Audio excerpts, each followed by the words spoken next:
I'll admit, I pretty much slept on most anime that came out last season. I was a very busy man, and unfortunately couldn't catch up on a lot of shows. However, the one show I was glad I found the time to watch was Hell's Paradise, a show I didn't think I would watch at all or even make a video about. Yet here we are, a video on Hell's Paradise and no video on Skull Knight. Hi everyone, welcome to Jump Report. I'm your host Noah, and today I will be giving a review on Hell's Paradise, a show I really enjoyed, and I hope with this video you guys will check it out if you haven't already. If you're new or watch this channel regularly, please be sure to like this video and feel free to subscribe to our channel. With all that said, let's get into Hell's Paradise.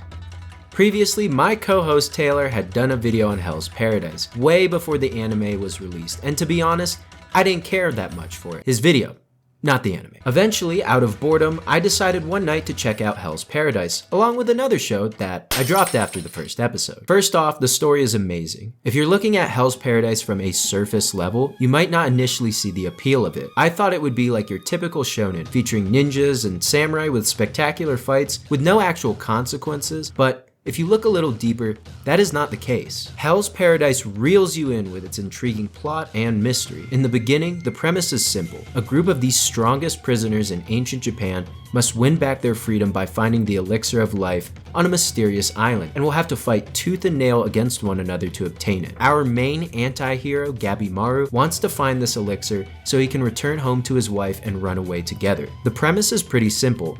That is, until we get to the island itself. People who I thought would have a more important role start to die off quickly, and suddenly what seemed like a simple yet challenging task for our protagonists has turned into a fight for survival, making the audience wonder if the prisoners were better off taking the execution option over this daunting task. What I love about the story is that the mystery is slowly fed to you piece by piece. We are just as surprised as the characters when a bizarre monster or creature impedes their progress, since we too don't know the monster's origin or reason for existing. All we know is that they are dangerous and out for blood. I like that the story devotes a couple of episodes to sticking to a familiar setting of ancient Japan before throwing us and the prisoners onto the strange island. It just makes the contrast between the two worlds far more jarring and unsettling. This constant drip feed of story bits remains prevalent until the end and kept me on the edge of my seat. Just when I thought I knew everything, Hell's Paradise had another trick up its sleeve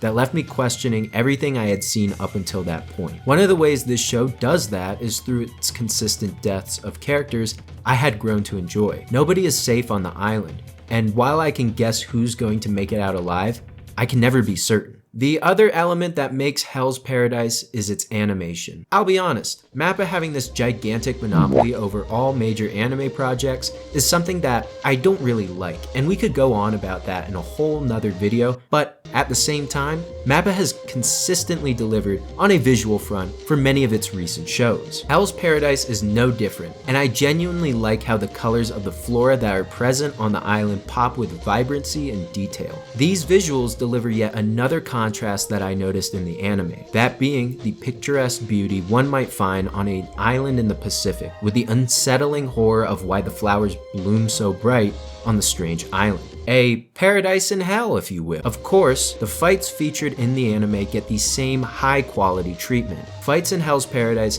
are a spectacle to watch, and I personally enjoyed seeing Gabimaru utilize his ninja abilities just to see the gorgeously animated fire effects blitz across the screen. Okay, so to end this off, I want to mention some of the things the anime left to be desired. For one, the twist ending was a bit odd. Basically, all of the prisoners get an executioner from a prestigious clan of executioners who acts as the prisoner's monitor. Gabimaru's is a woman and the secondary protagonist of the show named Sahiri, who begins to sympathize with his plight to get back with his wife. However, as the season reaches its end, we're led to believe that might not be the case, and that Gabimaru is a sleeper agent acting on behalf of the deadly ninja clan he is a part of, with the story about his wife being an initial cover-up to get him in a position where his clan and clan leader needed him. Upon realizing this could be a real factor, Sahiri is left questioning if Gabimaru was telling the truth. This twist goes hand in hand with another issue I have with the anime, and it's the length. I think Hell's Paradise should have been 26 episodes instead of 13. Now, keep in mind, I'm saying this as someone who has only seen the anime and not the manga.